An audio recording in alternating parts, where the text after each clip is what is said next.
As protests continue inside Iran, many are wondering if this latest tragedy has fueled a tipping point. For that, I want to turn to Maziar Bahari. He's an Iranian-Canadian journalist, and Bahari was arrested after reporting on irregularities in the 2009 presidential elections in Iran.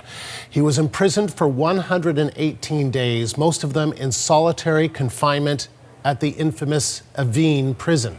He was subjected to torture before being released. Bahari is the author of Rosewater, a memoir of his time in captivity. Maziar Bahari is now the editor of Iran Wire, and he joins us from London via Skype. And Maziar, thank you very much for taking the time to join us. Nice to be with you. So as I mentioned, you run Iran Wire, a source of news for many Iranians. What are you hearing today? What's the mood in the country? Well, as soon as the government accepted responsibility for shooting down the Ukrainian passenger plane, thousands of people came out to the streets and started to chant not only against the culprits of shooting down the plane, but also against the government as a whole. They are asking for Ayatollah Khamenei, the supreme leader of Iran, to step down. They are asking the Revolutionary Guards to leave the government alone and do not interfere in politics. And basically, they are asking for regime change, because without the supreme leader and the Revolutionary Guards, there would not be an Islamic Republic. So do you think that this is a tipping point? Is that a fair assessment of what is happening in the country, given what you just said? It can be a tipping point, or we are approaching a tipping point. We do not know exactly what is happening. What we know is that many Iranians, most probably the majority of Iranians, and I say most probably because we cannot do objective surveys in Iran, most probably the majority of Iranians are not happy with this government and want it to be changed. But at the same time, there is no cohesive opposition to this government. So while people are chanting death to the Islamic Republic, death to Ayatollah Khamenei, death to Revolutionary Guards, they do not say long live who. And that provides an opportunity for the regime to suppress people, to arrest many people without accountability and without having a real opposition in place. We saw protests break out in December with over 1,000 demonstrators killed, according to the U.S. State Department. When you look at the protesters on the street then and now, how does it compare? Well, people have been using any opportunity, any public gathering in order to express their frustration with the regime.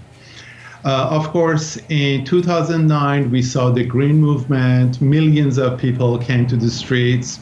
Those protests were suppressed brutally by the regime. Then people started to gather in other places. There were at least more than 100 strikes since 2009 until 2020. There were gatherings, many games in different stadiums. There were people who started to chant. So people really started to express their frustration with the regime. But in November 2019, when the government raised the price of gasoline, raised it to up to 300%, 3 times as much, people realized that, they cannot treat this government, they cannot change the government, they cannot reform peacefully. So they really came to the street and asked for regime change. In November 2019, we heard slogans that we had not heard up to that time. Millions of people chanted death to Khamenei. As you said, government killed 1,500, according to Reuters, killed 1,500 of the protesters. So November 19 was really a watershed moment in Iranian history. And the government did not know what to do. The government is still in a state of shock, and people are still in a state of shock. The government is still in a state of shock because they did not expect such massive demonstrations, and people are still in the state of shock because they did not expect such brutality and violence from the government. And of course, then came the assassination of Soleimani, the downing of the plane. So people have been shocked. I mean, you have this series of events from November to December to January, and people and the government, they are still in the state of shock, and we do not know what is happening. So when people say it's the tipping point, it can be. But most probably what we can say that this is the Iranian government's Chernobyl moment. People of Iran knew that this government is corrupt, that this government is militarist, and this government is not worthy of Iranian people. But the downing of this passenger plane and denying it for 3 days, that really proved the inefficiency of this government, the corruption within the government, and the fact that this government is composed of the people who are not worthy of ruling a country like Iran. It's very similar to what Chernobyl, and I'm sure many of your viewers have seen the Chernobyl TV series and know what I'm talking about. I want to ask you, Maziar, about what Prime Minister Justin Trudeau said yesterday. He's been asked many times whether or not the United States should shoulder some of the blame for the downing of that passenger plane.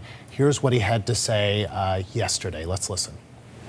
I think if there were no tensions, if there was no escalation recently in the region, those Canadians would be right now home with their families. This is something that happens when you have conflict and war. Innocents bear the brunt of it, and it is a reminder why all of us need to work so hard on de-escalation, on moving forward to reduce tensions and find a pathway that doesn't involve further conflict and killing. Maziar, what do you make of Justin Trudeau's characterization there? Well, I would go one step further. I would say that if there were no Islamic Republic in Iran, the government, the country of Iran would not become a military base. The country of Iran would not be in tension with the only superpower in the world, the United States. It would not have a tense relationship with its neighbors. It would not be in a conflict with the United States. Hence, it would not be unprepared to defend itself or defend itself in a wrong way by killing innocent people. We still don't know what happened that day. We don't know whether the Iranian government used the passenger plane in order to have a human shield or whether it made a mistake. What we know is that the government of Iran lied, and that it has been lying for the past 41 years. As you may remember, in the 1980s, the Ayatollah Khomeini, he was chanting death to Israel while purchasing Israeli arms in order to fight Iraq. And this is a government that's been hypocritical for the past 41 years. So we still don't know what has been going on in terms of the shooting down the passenger airplane. And I would not be surprised if that passenger plane was shot down intentionally. I would not be surprised if it was shot down because of the inefficiency and mismanagement of the Revolutionary Guards and their unpreparedness. Why do you think, when you say intentionally, why do you think that, why would you not be surprised that that plane was shot down intentionally?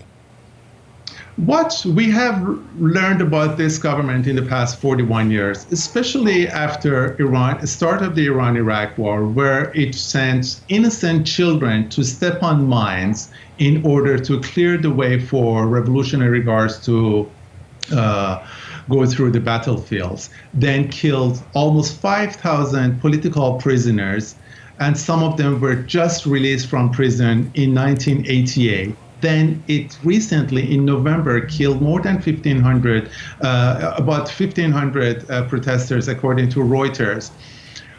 We know that this government does not value human life. So there is a theory, and I have to insist that it's a theory, that the government used the passenger plane in order to have a human shield for the in order to prevent an American attack. And because of that, this human error was made.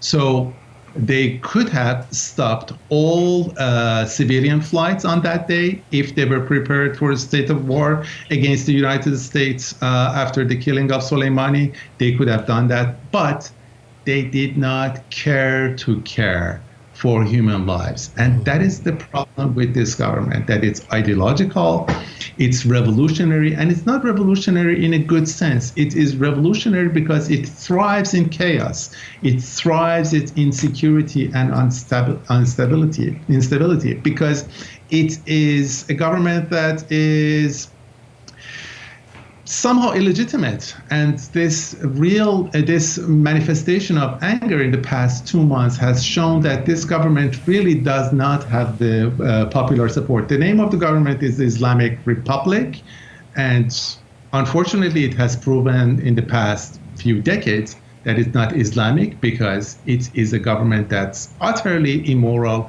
and unethical, and it's definitely not a republic because it is run like a dictatorship. Maziar, I appreciate you taking the time to speak with us. Thank you. Thank you very much. Maziar Bahari, an Iranian-Canadian journalist and editor of Iran Wire, joining us from London.